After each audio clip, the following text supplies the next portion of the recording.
चित्तवृत्तियों के नाम। प्रमाण विपर्यय विकल्प निद्रा स्मृतयः वृत्तयः पंचतयः क्लिष्टा क्लिष्टाः। इस सूत्र की व्याख्या में यह स्पष्ट किया गया था कि आत्मा को सुख देने वाली व दुख देने वाली 5-5 वृत्तियां होती हैं। इसी विषय में महर्षि वेद व्यास जी आगे लिखते हैं, ताः क्लिष्टाश्च पंचधा वृत्तयः। वे कौन सी वृत्तियां हैं जो आत्मा को सुख या दुख देती हैं? इस संदर्भ में महर्षि पतंजलि ने सूत्र के रूप में सुख दुख देने वाली वृत्तियों का प्रकार इस प्रकार बताया है। प्रमाण विपर्यय विकल्प निद्रा स्मृतयः, अर्थात प्रथम प्रमाण वृत्ति, दूसरी विपर्यय वृत्ति, तीसरी विकल्प वृत्ति, चौथी निद्रा वृत्ति और पांचवी स्मृति वृत्ति। ये 5 प्रकार की वृत्तियां होती हैं। 5 प्रकार की वृत्तियों में पहली वृत्ति है प्रमाण वृत्ति। यहां पर प्रमाण को अच्छी प्रकार से समझना चाहिए कि प्रमाण किसे कहते हैं।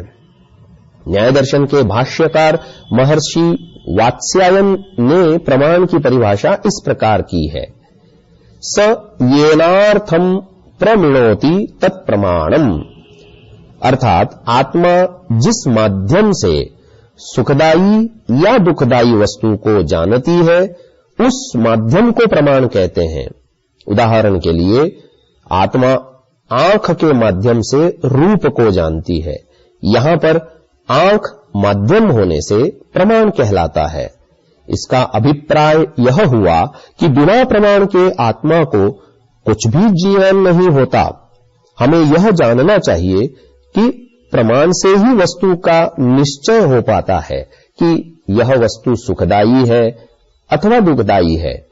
जब आत्मा को यह बोध होता है कि यह सुखदायी या दुखदायी है, तब उसके प्रति प्रयत्न आरंभ करती है और वह प्रयत्न प्रमाण पूर्वक ही होता है।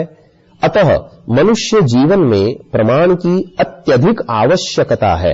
यदि मनुष्य के जीवन में से प्रमाण को हटा दिया जाए तो मनुष्य ही नहीं रह पाएगा। यदि वास्तव में प्रमाण इतना उपयोगी है तो महर्षि पतंजलि ने ऐसे प्रमाण को रोकने की बात क्यों कही?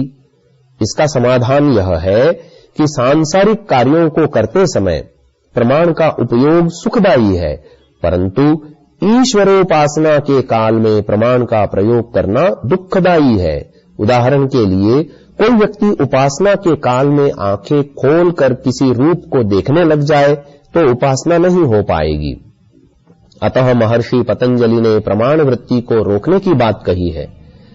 प्रमाण भी एक प्रकार का नहीं होता, फिर कितने प्रकार का होता है?